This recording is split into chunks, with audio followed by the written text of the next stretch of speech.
Today, TMN visited Pete Felten, the owner of the Stone Gallery in Hays, Kansas. The Stone Gallery is a fascinating two-story gallery and studio of Pete Felten. The indoor studio features paintings and sculptures made from wood, clay, and plaster.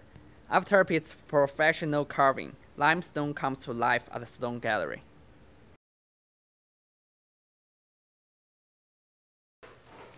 Well, my name is Pete Felten, and we are in the Stone Gallery right now. This is where I display my work and have it for sale. I'm a stone carver, and this is my stuff for sale right now, and it changes, you know. And I used to have a lot of stone outside, all gone now, but I'm working on more all the time. So I've lived here in Hays all my life.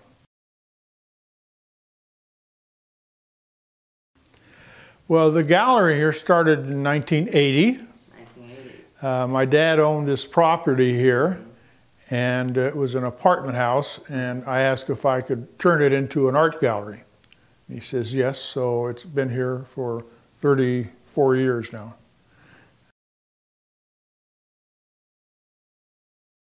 There wasn't any place to go to learn how. I just went out and got a rock and see if I could do it, and it turned out I could do it.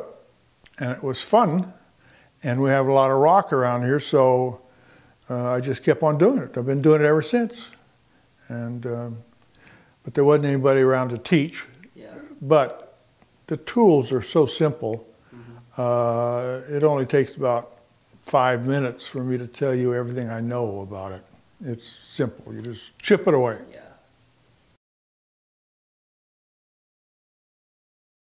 Not very much. What they want to know is, how did you get that rock from there to here? How to move heavy things? Yeah. How do you break them in half? You know, and just the physical part is a barrier. So I just show them how I do it. You know, wrap a chain or a rope around it and pull it up with a pulley, and then they're sort of on their own, because there isn't any one way to carve stone. Everybody has their own way, and you don't want to disturb that. You know, don't carve like I carve, just see what happens. Well, one like that, probably a week or 10 days. A larger one like that over there might take 2 weeks. But I usually carve on more than one thing at a time. Because it's really fun to be able to start something whenever you want to. Yes. And so if I get an idea, I just set everything aside and start again, because that way you know it's going to be something. And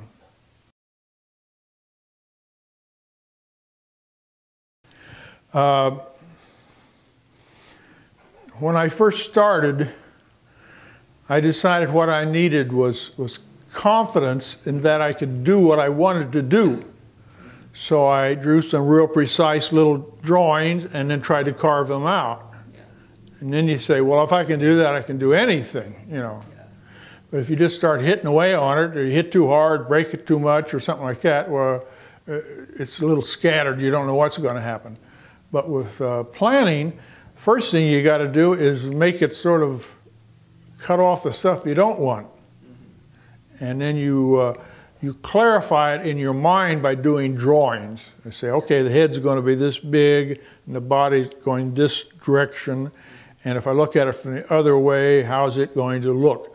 So you clarify where you're going. Because all the time you're carving, you're shaping this piece of stone, and you have to ignore what's there, what people are looking at, and think of what's inside of it. And that's probably difficult for some people.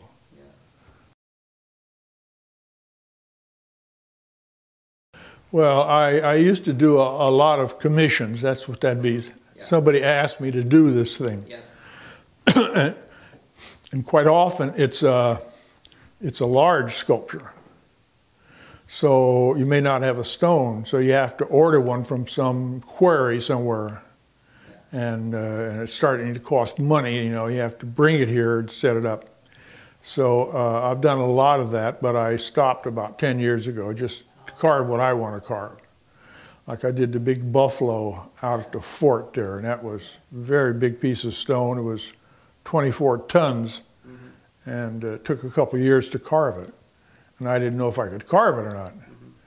So I've done a bunch of them around here in Hays. Well, that's all that's left out in the yard, yes. I saw a lot of people throwing stone away.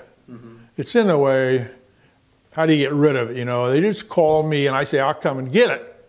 So I started having lots of stone laying around, and I thought, well, gee, I got enough stone, I could start a wall. And then I wanted to decorate it with little animals. So I have this wall, it's about, I don't know, it's probably about 100 foot long or so. And it didn't cost me anything because it was just throwing away stone. Yeah. Getting stone is kind of difficult for an amateur. You know, you got to go out in the country or drive out in a lot somewhere and pick it up and try to get it in your car. And so it's mostly in the way.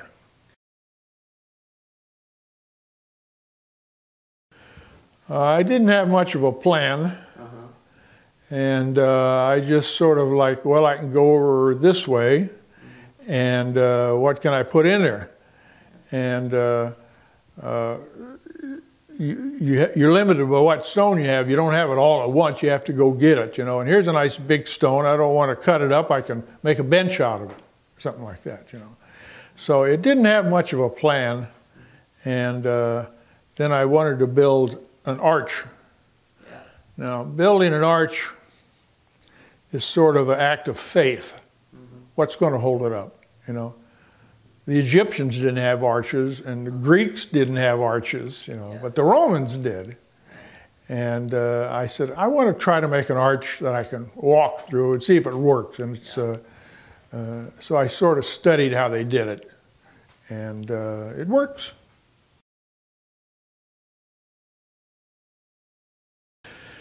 I just considered it finished early this month. Because I put all the heavy capstones on top. But there's a lot of blank stones in there that I probably will carve as time goes by. And but there's no plan. It's just, hey, here's an idea, let's try that, and nobody cares.